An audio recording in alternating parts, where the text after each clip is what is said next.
right, hi. I'm here with Bhaskar, CEO of Weinvest. Thanks for joining us here. We were just having this great conversation about like changing service delivery models and like what your company is doing. To get us started, can you tell us a little bit more about like your background?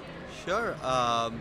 Name is Bhaskar. I'm now settled in Singapore for the last 6 years, but I originally started off in banking way back in 2002 in India doing some structured products.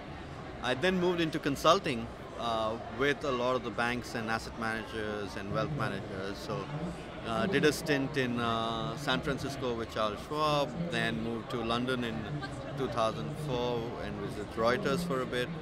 And then I moved to consulting and heading up this European business for a capital markets focused consulting business. Worked with great companies like Goldman Sachs, Morgan Stanley, Credit Agricole, CMC Markets, helping them do what we call digital transformations now, but mini ones at that point of time. And I moved to Singapore in 2012 with the same firm, running more of the same, and we got sold that year. Yeah. So hence the whole idea of what do I do next. Right. And investing was just a very personal problem. I'd been working on the other side, seeing the innards of a lot of the platforms or the businesses and the way they kind of are either structured inefficiently or can be improved dramatically. And on the other side, being an investor myself, growing up from a middle class background to being an affluent investor to a high net worth investor, where the whole experience had not necessarily kind of changed as much. Right. You had the Ubers and the Grabs and the other aspects to make life easier on multiple fronts, but investing was still bloody difficult. Right. So you came then with this like great background and these relationships from working with financial institutions, and then you also had your own customer pain, and so then you sort of took those two different things and then turned them into Weinvest, right? So can you tell us about your product, about the problem that you're solving? Right, so basically we said, how do we make investing easier? How do we make it a much more simplified experience? How do we make it a lot more efficient? Yeah. Because the moment you do both of them, it does get a bit more low cost. And I keep going back to what AWS has done as Amazon Web Service. They provide infrastructure as a service, which has just helped so many businesses boom.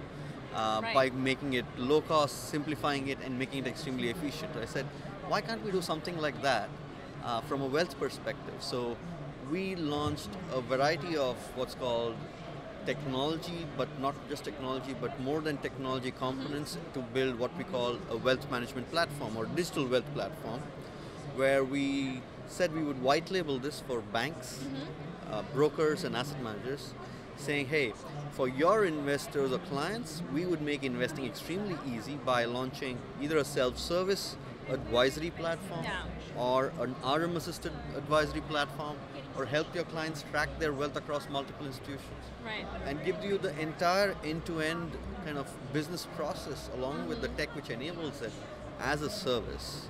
And so we white label that for a number of these firms. Right.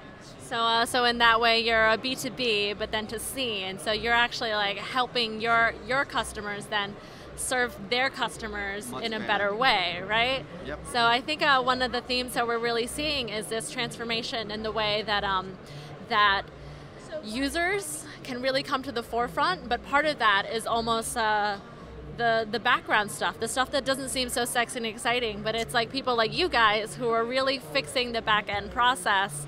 And it's we had this conversation previously about how almost the fintech side of it is almost how companies are becoming almost like a utility, right? I mean, I love some of these terms you're using because I do think the fact that a lot of people today have kind of thought about digital, especially in the banking world, as just great user experience, right? I call it digital lipstick in terms of that's one part of the journey, right? An experience is not just about, hey, do I get a sexy visual experience which makes me feel that, hey, something's very cool. It's also about how does it meet my need by giving me more insights, or how does it give extremely fast responses? How do I feel that I came in to do something and I actually got things done within Yeah. 1 hour. Onboarding plus investing would take 4 weeks versus Right. now we can get it done within an hour, right? And that requires a lot of the back end, what's called piping and the whole infrastructure to be as digital as the front end. Yeah. So we believe in digital across the whole value chain rather than only digital lipstick, if I may say so. No, it's the invisible power that's like fueling the growth and transformation. Well, I think we could talk for a long time and really geek out over this, but like, thank you so much for joining us. So again, we're here at Hong Kong Fintech Week. Subscribe to our channel. We're gonna have more great interviews with amazing, smart people like you who are really changing the future. Thank you. Thank you. Honored and humbled. Thank you.